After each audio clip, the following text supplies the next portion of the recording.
Welcome to today's video. In the previous videos, I showed you some exercises you could do to alleviate your back pain. In this video, I will explain what you can do to get rid of degenerative disc disorder and even how to reverse this disease. Dr. Gundry interviews Shawn Stevenson, who had been an active athlete before being diagnosed with degenerative disc disease. He was told by his doctor, and several other doctors, that he would be in pain for the rest of his life. After hearing this prognosis, he got depressed, gained 50 pounds, and almost gave up on his life. At one point he made a decision to change his mindset and his life. What he did to turn his life around might surprise you. So, listen to this fascinating interview, and see what exactly happened and what results he achieved.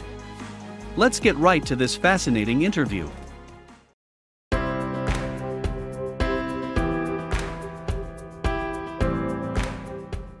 So welcome to the Dr. Gundry podcast. I'm really excited to introduce you today to this week's guest. He's a best-selling author, he's a podcaster of incredible renown, he's a nutrition expert, so that's why he's here, with an amazing backstory, and we're going to get into that. So, Shawn Stevenson, it's really easy to remember because his last name is like my first name, with a V. Welcome to the podcast. It's my pleasure to be here. Hey. And this is actually our second time together, but the first on my podcast. So That's welcome. Right. And I'm excited. And thank you for having me on your podcast in the past. It was straight fire. It was incredible. We had fun. So we're going to talk about what helped you, get through. I want some of your backstory with degenerative disc disease. Yeah. And I think that's really important as a place to start because, as you and I both know, there are millions and millions and millions and millions of Americans who are dealing with back pain and degenerative disc disease. And take me through what happened to you as a young man. Let's start there. Yeah, this is literally a backstory. I was 20 years old when I got this diagnosis. What sent me in to see my physician at the time was I was experiencing this leg pain that had become a bit of a nuisance. And I thought, I was so disconnected from how the body worked. I thought maybe I pulled a muscle or something. And once my physician checked me out, he had me go get an MRI of my spine. And I was just like, what is he thinking? My leg hurts, not my back. And we came into the office to look at my scan. He put it up for me to see. And he told me, look, we found the problem. And I'm just like, okay, what do we do? Let's fix this. And he was basically like, slow down, son. I got to explain something to you. And he points at the MRI and he shows me that I have this degenerative disc disease.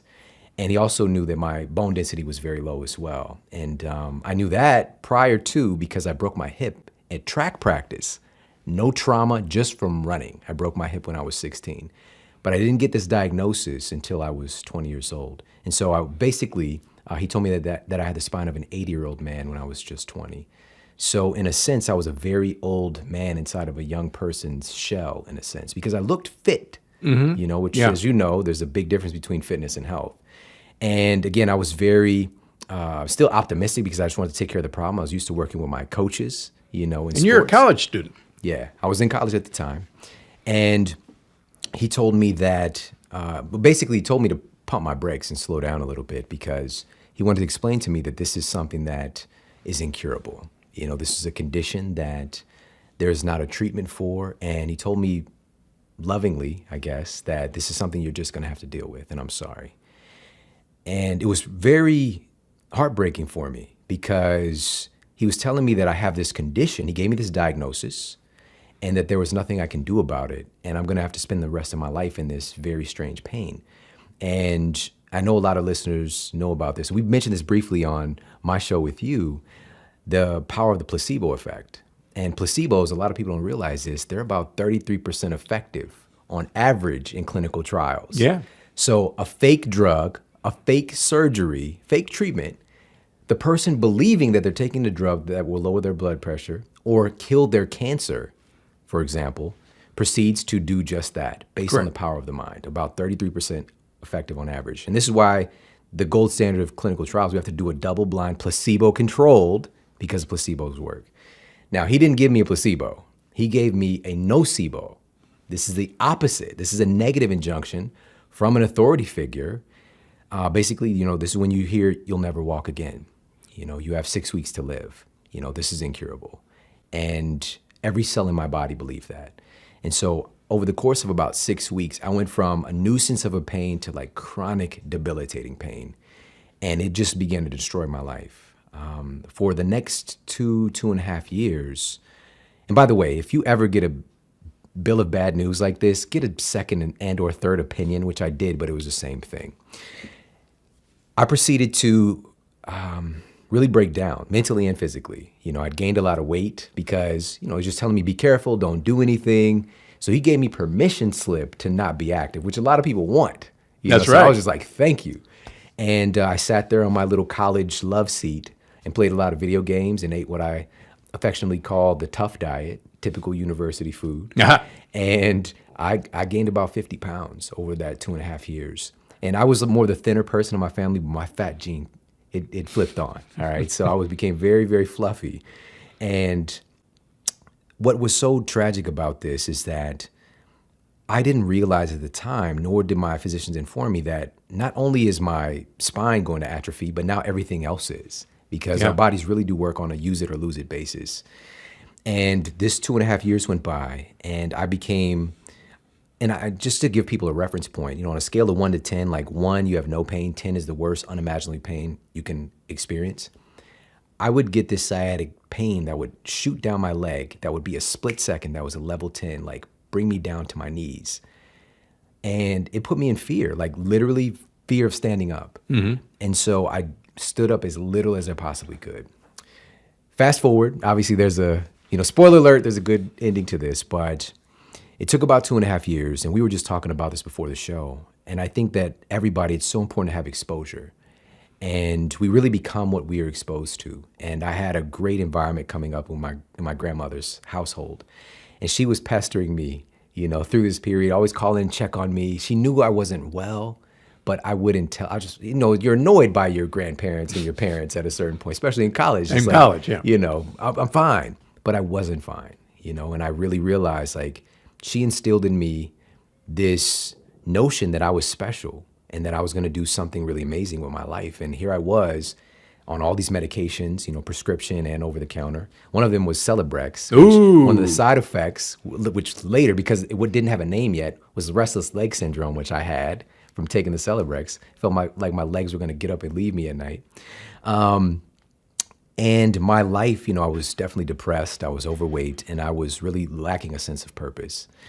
And I realized that I had an opportunity in front of me and a choice to make, which most people never actually do this, Dr. Gundry. It's more like wishful thinking, right? When they want to get healthy, it's like, I'll try, we'll see what happens. I wish this will work. We'll give it a shot.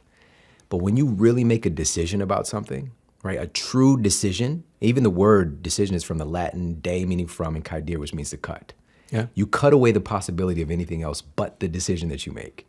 And so I decided no matter what, I was going to get healthy. And let me stop you there for a second, because in my office, in my exam room, I've got not only a big poster of Yoda, but also several Yoda dolls. And one of our mottos is try not, do or do not, there is no try. And that's exactly right. And so go ahead. Yeah. Channeled that, And what was so fascinating for me in that time period and just experiencing that. And by the way, I'm a very analytical person by nature, I feel. And so it wasn't as if I make this decision and, the clouds parted and everything just got better.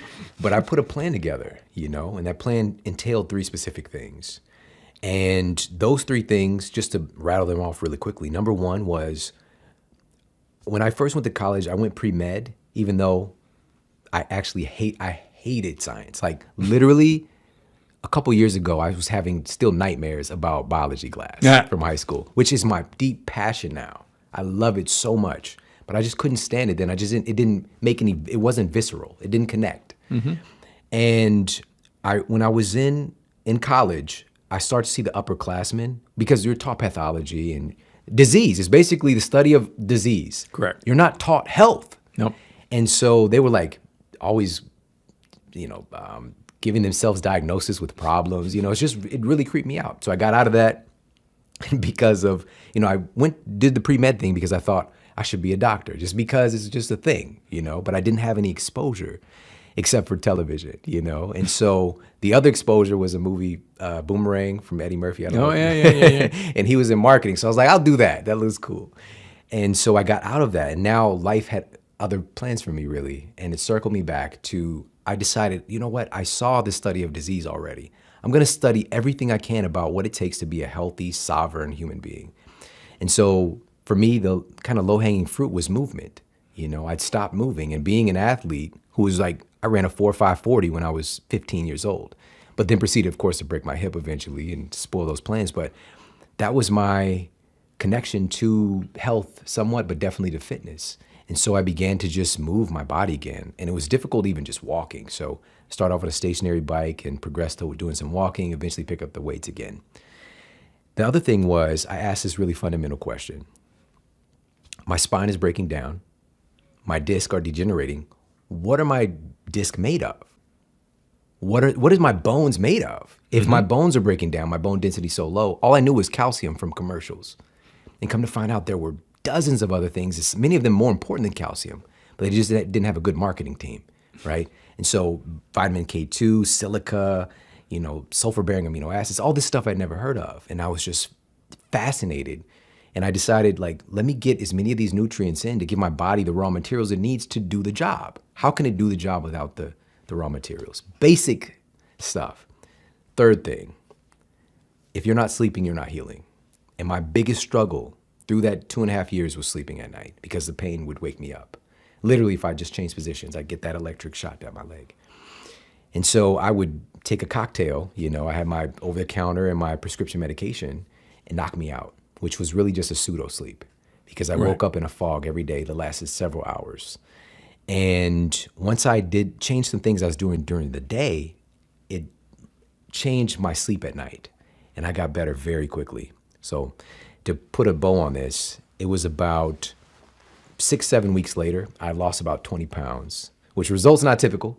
Again, being the thin guy in my family, the weight just fell off of me once I started making these changes. The pain I've been experiencing for 2.5 years, every day of my life, was gone.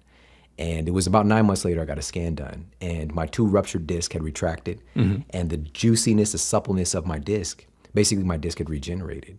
And you could see the light shining through me again. And my physician at the time, he told me that I'd never seen anything like this. Whatever you're doing, keep doing it. I fired him. And, Good. From there, really, the rest is history because people started to ask me, how did I make this transformation? My professors at school, fellow students, faculty, and they all became my first clients. And I shifted all my coursework over to health and biology and kinesiology and opened my practice. And here I am today. And there you are. Yeah. Interesting. Well, it's interesting. And let's get back to your osteoporosis. My wife Penny was an impressive marathon runner. She finished and qualified for the 100th running of the Boston Marathon, and she had osteoporosis. And it's like, how is that possible? You're pounding the pavement and using your muscles, and that's impossible. Well, one of the things that I've written about in all my books is that 10% of chickens, factory farm chickens, are killed because of lameness. And there's actually some very good evidence, at least in my opinion, that the lectins in the corn and the grains and the soybeans that they're fed are one of the causes of osteoporosis. So when I started my health journey, we had her running with weights, strapped to her back. And when we changed her diet, which was a very, very heavily carb-based runner's diet, she'd come home and eat, 4 bags of Doritos. Carb loading. Carb loading. And when we took that away from her, she doesn't have osteoporosis anymore. So I'm fascinated with your story because you were eating a college diet, which is, Pizza. Yeah, is poison. Great poison, but... Yeah, lots of pizza, lots of Hawaiian punch. Yeah, there you go. So you brought up sleep, and we've talked off camera about sleep, and you and I have a fellow friend, Ariana Huffington, and she's devoted to sleep. So tell me, your brand is Sleep Smarter. So how in the ding dong did that come about as your brand, and how do we sleep smarter? Yeah, as you know, when you no longer have a problem, you don't think about it much. That's when you really know you're healed. And so once I got my sleep dialed in personally, even though in my clinical work that, this was 10 years later, I didn't think about sleep anymore. And so I was working with clients and working with patients along with their physicians. And we had incredible success, with helping people to get off, lisinoprils for their blood pressure, metformins, and things like that for various issues, obesity, obviously we dealt with a lot.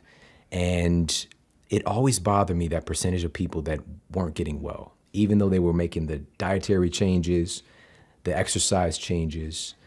And it took about 5 years in practice before I had the audacity to ask people about their sleep. And when I did, I had to hold my chin up because it had just been on my desk, hearing these stories from people about their struggles with sleep. And so I dove into the research. And as you know, there's people want change, but they don't want to change that much. And so I was looking for what are some clinically proven tactics that I can get people to employ to improve their sleep quality without turning their lives upside down. And so I implemented with a few patients. And one of them, blood sugar's 200, 300, just like, how are you walking around? And already on metformin, about to go on insulin. And finally, after 5 years of struggle, she was working with me for about 6 months, everything normalized once we got her sleep dialed in. And I was just like, this is very strange. And then I'd see it with a person who's been struggling with their weight, trying to get the same 20 pounds off, high blood pressure, hypertension. And I was just like, there's something very, very strange going on here. And it has a lot to do with sleep. And so it's basically like the floodgates would open and the things people have been struggling with were now being healed in a sense. And so seeing this firsthand, I was just like, this is the missing piece. There are so many books out there, so many experts out talking about their diet and this is the way and the exercise program, but nobody was talking about this like a master class, and also the connection, because just to be honest, sleep is not a sexy topic, if you really think about it. It puts me right to sleep. No. But if you see, the next new exercise program, it's very sexy, like, oh, I need to do that. Plus, that I'm doing something. So in our psychology as humans, today, we think that we have to do something in order to get something. Sure. Which is kind of dangerous. But with sleep, you do nothing and you get all of these benefits, of course, that we'll talk about. And for us to wrap our minds around this today, when it's just like, I'll sleep when I'm dead, sleep is for the weak and all of these things, and not understanding that this is one of the biggest epigenetic triggers. Literally, we got research showing that of everything that can affect your telomere length, right? So the telomeres are these kind of encasings on the tips of your chromosomes. Correct. This is the greatest biological marker we have of how long you're going to live. This might be the fastest thing to burn away those telomeres is being sleep deprived. So it's affecting our longevity. It's affecting our ability, our blood sugar, our brain function, also our body composition, which we've got to talk about. Correct. And all from the sleep that you're getting, or better yet, the quality of sleep that you're getting. Because my book is called Sleep Smarter, not necessarily Sleep More. I think we need to do a video, sleeper size. I can. Oh, I like it. I like it. We can make it hip. Put some leotards on. Yeah, go to bed. And go to bed. And just nah. All right. So what? Tell me how you take a person and figure out that they're not sleeping, or that sleep was the problem here. And I'll tell you some of my experience from coming from a different angle. So you've got these people who are diabetics. Did you first say, well, I'll do the clinical diagnosis, you got sleep apnea, and all I'm going to do, I'm going to give you a CPAP and presto changeo, it'll be fine, which is the traditional treatment of all this. What say you? It's still, CPAP is just like a medication. A lot of times it's masking a symptom. We can help you to maintain a certain level of health, but we're not taking care of the underlying problem. So a lot of folks that, again, this is something that we use just as a bridge sometimes. Exactly.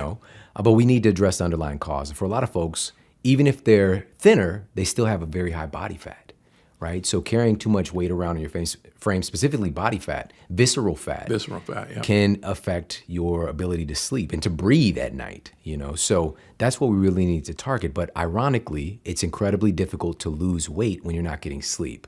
Correct. And so that's what made it a catch-22 and very difficult for folks. And so get into the nerdy science. Why is it difficult to lose weight when you don't sleep? this was a really great study, and there's so many now, but University of Chicago wanted to find out specifically this question: how does your sleep impact your body fat? Not weight, your body fat. And so they took test subjects and they put them on a calorie-restricted diet, which is what I was taught in a conventional setting university, which doesn't necessarily work, but they put them on this calorie-restricted diet and they sleep deprived them, all right? They allowed them to get 5.5 hours of sleep. Again, calorie-restricted diet, sleep deprived. Another phase of the study, they take the same people, their same amount of calorie restriction, they're not cutting away any more calories, they're not exercising any longer, any harder. They simply allow them to get 8.5 hours of sleep now. At the end of the study, they compiled all the data, and they found that when folks were getting adequate sleep, they lost 55% more body fat just from sleeping, all right? That's a huge amount. You got to do insanity, asylum or whatever, these crazy, and I know Shawn T is a good friend, but you got to really kick your own butt to get that kind of result, but you can get that from sleeping more. And so my question immediately is, how? How is that possible? And there's a couple of things. And the real underlying thing is hormones. All right. So number one, when you're sleeping, especially during, and we talked about this a little bit, deep delta wave sleep. Because let's just put this out here. When we're talking about sleep, what is it? It's a very strange phenomenon. How do we know that you're sleeping is changes in your brain waves, right? And we need to spend a certain amount of time in each of those stages to sufficiently heal your brain and body. That's what really it is all about. And so deep delta sleep, this is known as anabolic sleep. This is when you're producing the vast majority of human growth hormone. As adults, especially, kids have a ton of it. Right. And this is why they're always running around, so much energy. But it's also muscle promoting and muscle sparing, which muscle is your body's fat burning machinery. It's very expensive to carry. And so you get this huge burst of this human growth hormone, which helps with this burning of body fat potentially. That's number one. Number two, melatonin itself. All right, so we've got a study published in the International Journal of Obesity, and they found that when folks were getting adequate amounts of production of melatonin, they were producing more mobilization of something called brown adipose tissue, all right, or BAT. This is a type of fat that burns fat. Oh, I love it. When we think about burning fat, we're thinking about the white adipose tissue. That's the stuff we're trying to get rid of. Brown adipose tissue. The reason it's brown, by the way, is that it's so dense, so concentrated in mitochondria, right? And this is stuff that we talk about. Right. It's just so amazing. And you increase your body's production and mobilization of that brown adipose tissue when you're producing melatonin via being in darkness and taking your butt to sleep. I'll share one more. So many. But on the other side, one of the first things that we see clinically when somebody's sleep deprived is an increase in cortisol, right? This glorified stress hormone that's not a bad guy. It's important for thyroid function. I mean, just on and on and on. But if it's produced in the wrong amounts and at the wrong times, it could be very problematic. And so we would see people come in, we call them tired and wired, right? So they have a very difficult time getting out of bed in the morning because cortisol is too low. And at night, they're just up. They're wired because cortisol is elevated in the evening. And so folks in this study, by them getting more sleep, they're going to have a tendency to get better sleep just by the act of, getting in the bed and having that whole process. And so cortisol is going to come down. And the issue, how is that tied to fat loss, is cortisol has this very interesting ability to break your valuable muscle tissue down when you feel stressed, because that's an ultimate stressor is when you're sleep deprived to your body. It can break your muscle tissue down. It's a process called gluconeogenesis and turn your muscle into fuel, basically as a survival mechanism. So you're losing the thing that's helping you to burn fat, whether you're active or not. And the list goes on and on. I could talk about another 10 hormones, but that's really how powerful it is for affecting our body composition. I can see another video. Sleep yourself thin. There it is. We're doing a series. Yeah, we're going to be leotards in the bed. No, I don't think so. So in other words, are you telling me Penny, if you're listening, my wife, so I don't have to do the spin class at 5:30 in the morning, 3 days a week. I could sleep through the spin class and do better? I'm not giving you the permission slip. I'm not getting involved. No, I'm gonna do my spin class. Okay, so you've got this human being. How do you get them to sleep? They're on 3 medications. Yeah. I mean, just give us a little tease. What's the first step? Sure. I always, and this is for anybody who's a coach or a physician or a chiropractor, anybody who's in the wellness space, and just coaching in general, the most important thing to do is to connect and listen to the person. They'll often tell you the cause and cure of their problem if you let them talk. Absolutely true. And looking for that leverage point for people. So I've got all of these strategies. Let me find out the thing that's going to fit best with them. And so for one patient, for example, they might be, they're exercising, they're eating well, but they're exercising after work, right? And so they're after work, they're doing a 9 to 5, they're in the gym at 6 to 7, 7:30, and they're trying to get to bed by 10. And this could be throwing their whole circadian rhythm upside down. Again, some folks, I'm not saying to not exercise, but this might be that thing. And Appalachian State University did a study, and they tested to find out. They had folks train exclusively at 7 a.m., then at 1 p.m., then at 7 p.m. at different phases of the study. They compiled all the data. Morning exercisers spend more time in the deepest, most anabolic stage of sleep. They tended to sleep longer. They had more efficient sleep cycles, which this is what sleep is really about. And, which is kind of overlooked sometimes, these tests, when they were doing that phase, had a 25% greater drop in blood pressure at night as well, which is kind of correlated with the activation of that parasympathetic rest and digest. So what I want you to do, if I was working with somebody and that's their story, I would try to work with them to restructure their life, because a lot of times they have that story of like, I can't work out in the morning or whatever the case might be. And so to help them restructure things, to try, let's do maybe a shorter workout. Instead of you going to the gym for an hour, let's do a 20-minute, very intelligently constructed, highly effective, and I give them the research, like do this thing for just 20 minutes in the morning. And then you're going to get all these benefits of sleeping better at night, because you're elevating cortisol, your core body temperature is going to be elevated for several hours afterwards.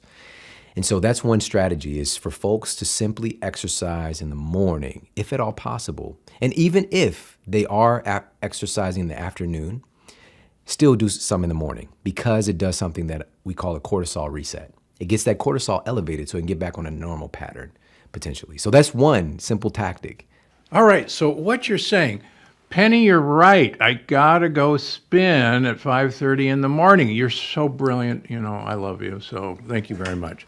No, I think you're right. One of the things that we really do try to do in my practice is get people, if they're going to exercise, to do it in the morning. Now, I see a number of people who have sleep issues, and they do have a high cortisol level. And one of the things that I've found miraculous, and I actually told Dr. Oz this off camera, who's a friend of mine, and I said, a supplement called Relora, which is basically magnolia bark extract and an Ayurvedic herb called philodendron, is miraculous in lowering cortisol levels. And it's known as a sleep aid. And I've studied 1,000 patients with elevated cortisol, and Relora works, I would say, for 95% of them in lowering cortisol. And so I told Dr. Oz that it's a miracle. And then I said, "Oh, geez, I should have never told you that, because now you're going to be in front of Congress." Right, you're going to be back in court. Have you ever tried Relora? Oh my goodness, listen, this is really a great pivot to one of the biggest. And I love this because we talked about this together for your new book. And basically it's fix your gut to fix your sleep. And also the things that are going into your body is going to have a huge impact on your sleep quality. And so one of the things that I talk about is eating plenty of good sleep nutrients. Yeah. And so what does that look like? Something as simple as vitamin C. So there was a study that was published in the Public Library of Science. And so what they found was that folks who were deficient in vitamin C had a tendency towards waking up more frequently at night. And once they fixed this deficiency, they began to sleep normally. All right, a simple deficiency like that. And you would think, I'm getting plenty of vitamin C from my, pasteurized orange juice. No, there are many different forms also of vitamin C, and also the bioavailability of that, and also your gut bugs, right? Your gut buddies, as you call them, Yeah. and how it is interacting. Is this actually going to be able to get fed to your cells at the end of the day? So the quality. And I love not just what is like a good source, but like what's the best thing, like the top 2 to 3 things. For vitamin C, there's camu berry, Yep. amla berry, there's acerola cherry. These are super, like, we're talking about 50 times more vitamin C than like lemons or something like Right. that.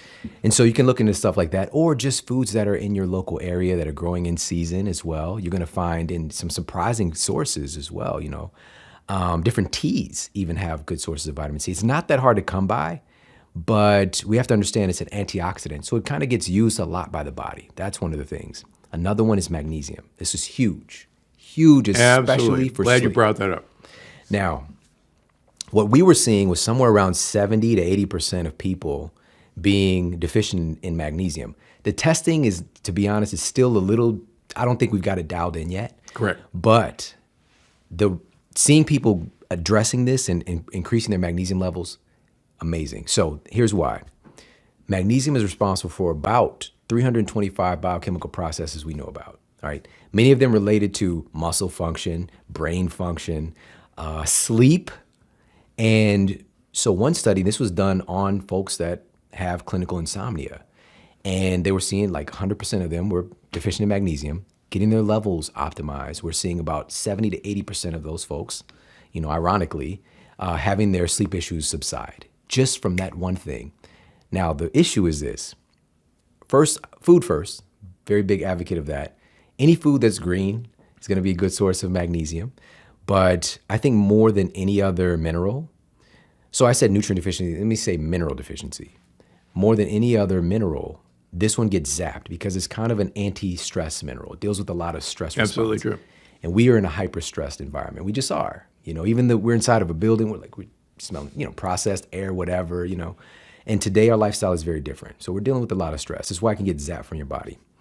Eat plenty of magnesium-rich foods. Supplementation, oral supplementation is good. You just need to be careful because of something called bowel tolerance. If you take even a little bit more than your body can absorb at the time, it's going to pull water to your bowels and cause what we call clinically disaster pants. All right, you poop in your pants. Milk of magnesia is concentrated magnesium. And there's so many different forms. Works. There's citrate. There's even Epsom salt. Epsom salt is magnesium. And so I love topical. Because your body absorbs basically the amount that it can use. I feel that it doesn't do everything that an oral magnesium or a food does, but I think it's a great option for folks. So fix your gut to fix your sleep. One other thing I want to share really quickly on the gut buddy front is it was Caltech researchers.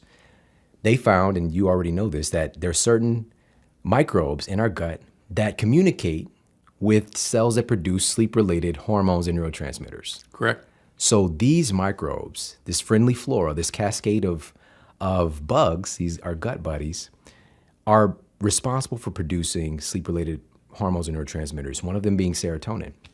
And serotonin is found more in your gut than anywhere else, as is melatonin. Yeah. So melatonin, and this, I literally wanted to scream it from, the balcony when I found this out. In school, I was taught melatonin is produced by the pineal gland, end of story. Yeah. You can actually remove the pineal gland and your levels of melatonin will stay relatively the same in your gut. And so you have about 400 times more melatonin in your gut than in your pineal gland. And this goes to show us serotonin is a precursor to melatonin. Yep. Melatonin itself is produced there, and this all has to do with this environment. So we need to take care of this environment, by supporting, obviously, the friendly flora, getting rid of the things that cause the bad guys to take hold of our ship, support them with, prebiotics, and eat plenty of good sleep nutrients. Very good. Very good. So, you talked about when you were learning about nutrition, the prevailing idea was calories in, calories out. You probably hear it from people all the time saying, that's still the truth, and how dare you question the conventional wisdom. That is the truth. What do you say to that? I mean, at this point, and there's even some of my friends who are fantastic physicians and healthcare practitioners are really advocating that, just like you got to cut the calories, what are you complaining about? And it's not understanding, even let's just take ourselves as an example, not just your friend who can eat the same diet as you, but not gain weight. And then you even smell a donut and your butt starts jiggling like extra, right?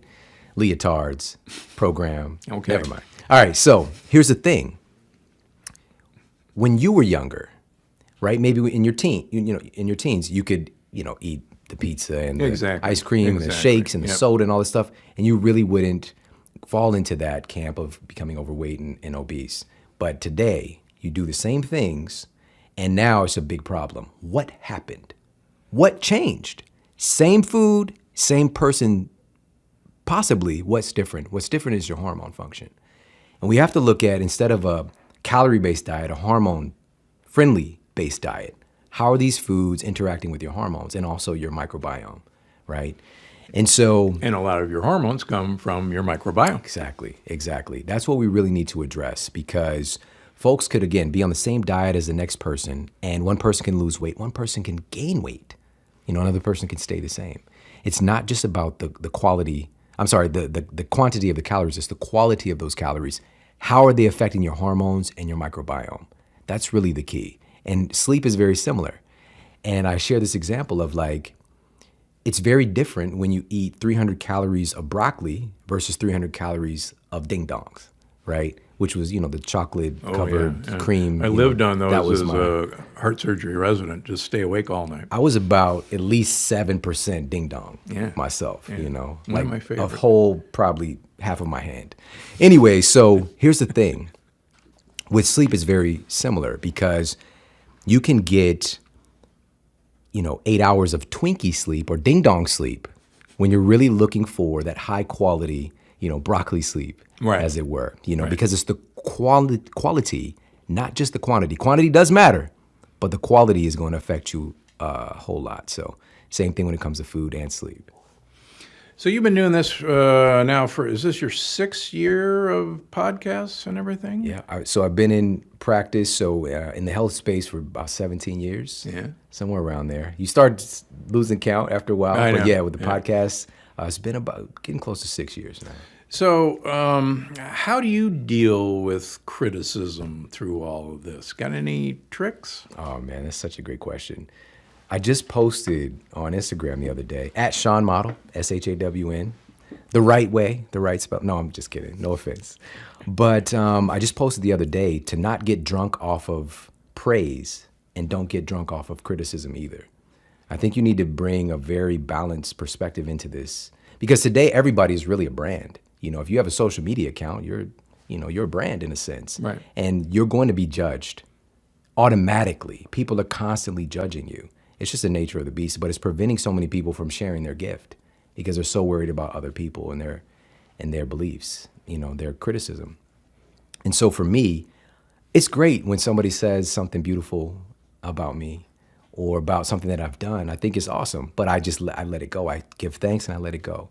If any criticism comes up, I could check it out and let it go. Just don't let it destroy who I believe I am and my mission.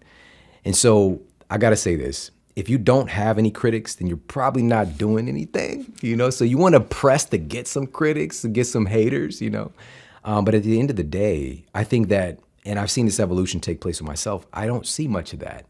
And I don't, partly because I don't pay it much attention, but also, I'm very inclusive in what I do.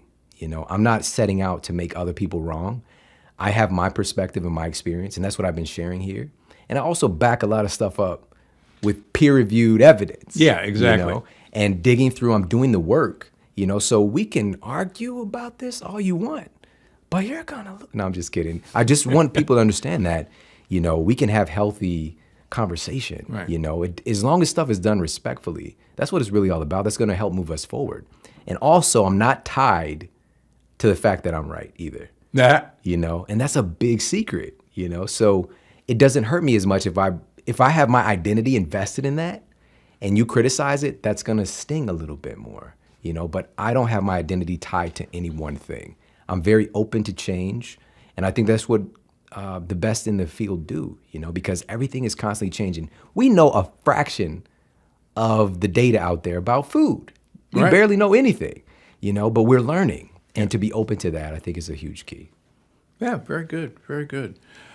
All right, I guess I got to wrap it up. So, as I've told you, we ask an audience question, and this will be fun. You're going to get to answer this too. Oh, my okay? goodness. All right. So the question comes in from Sylvie. I've been trying the recipes from your books, but some of the suggested ingredients can cause bloating and flatulence, such as cabbage, cauliflower, asparagus, you mentioned broccoli, and almond flour. Any tips on how to deal with this? So you have to, number one, realize that bloating and flatulence comes from your gut buddies telling you how much they enjoy what you're giving them. And I want you to realize that in many parts of the world, farting at the dinner table is a sign of respect for the chef. The other thing you'll come to find out, which is really true, is if you're feeding your gut buddies right, your farts don't stink. They really don't. So, next time just let one go and say, oh, my gut buddies are so happy. I do that all the time. Shawn, any comebacks to that? I mean, how do we get past this period? The other thing, usually after a few weeks, this all calms down. Yeah. And if I can talk people, even with what they think is IBS, through this period of time where they definitely have cramps and bloating and they're farting a lot, it really calms down. True. Thoughts? Yeah, when you're making changes to your diet, I mean, it's those microbes, your gut buddies, they have a certain food that they're used to. And when you change things up, certain bacteria are going to feel less welcomed. Others are going to start celebrating and giving off gas, maybe. But one of the things that when we're kids, beans, good for your heart. The more you eat, the more you fart. The issue with beans, so we've got like amylopectin B, right? And we don't really have the enzymes like in our mouth, like amylopectin A. We can break down bread, sugar, carbs in our mouth very quickly. But not so for beans. We're feeding those bacteria, and it can set off a party.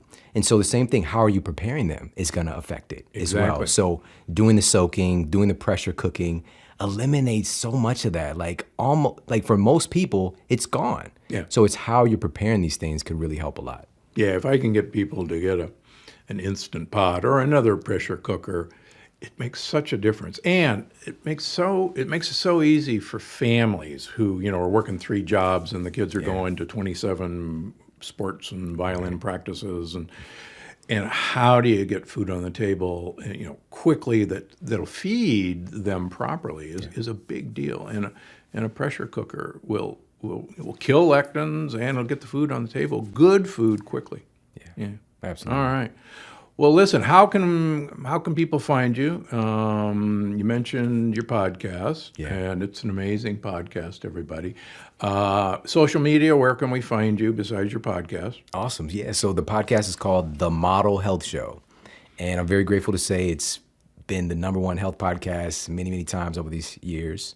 And it's just such a passion project as well. It's one of the favorite things in my reality. So you don't have to be a model to go to the... Absolutely not. So it's not for models, but models could probably use it. All right. It's one of the things that gets people in the door. They see my icon, which is, you'll see it when you look the show up. But then they find out it's a whole lot more. But, you're also showing people, like, we have the results that you're looking for, but we cover every aspect of health. I'm very passionate about that. We talk about relationship health. I think that our relationships are the biggest influence on our health and our success in life. And so we talk about that. And I'll have the very best folks on the planet to talk about, like John Gray, Women Are From Mars. I'm sorry, Men Are From Mars. From Mars. Men Are From Mars, Women Are From Venus. And we'll have him on there. And I also do masterclass episodes myself where, we'll dive in and we'll talk about what are some tactics and also reverse engineer diabetes. Like, what does that look like? Fascinating stuff that you can apply for your own life. Every person can get something of value from each episode. and also to help your friends and family in your community. So we've got a lot of folks who are in the health space that listen to the show. So definitely check that out. Again, the Model Health Show. And on social media, I'm at Shawn Model, ShawnModel, mostly on Instagram now. I found a little bit of a love for that in the recent year. I wasn't on social media. I was focused on the podcast for quite a while, and so people can find it there. And you can pick up Sleep Smarter at any bookstores, online, Amazon, all that good stuff as well. All right, very good. Well, again, pleasure to see you again. Thanks for coming on the show, and I have to have you back again if you don't mind. Absolutely. If you liked this video, please click the subscribe button and hit the bell below to be notified about our next topic. We have more videos coming up shortly. We will be covering a variety of topics in these videos. Also, don't forget to click on the link below to get our free ebook. See you in the next video.